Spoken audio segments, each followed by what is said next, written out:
उल्हासनगर महानगरपालिका क्षेत्रात नेताजी चौक ते हिल्लन पोलीस स्टेशन ते लाल चक्की चौक उल्हासनगर 5 या रस्त्याच्या रुंदीकरणाचे काम MMRD मार्फत हाती घेण्यात आलेले आहे। या रस्त्यात जी बांधकामे बाधित होतात त्या बांधकामांना महापालिकेमार्फत रीतसर नोटीस बजावणी करण्यात आली होती।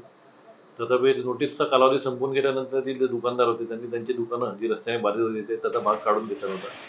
त्यामुळे आज मान्य आयुक्त मान्य अतिरिक्त आयुक्त यांच्या आदेशाने पोलीस बंदोबस्त घेऊन जी दुकानं रस्त्याने बाधित होत होती अशी सुमारे 39 दुकाने निष्कासित करण्यात आलेली आहेत आणि ती दुकानं निष्कासित केल्याने आता रस्त्याचे काम चालू होणार आहे।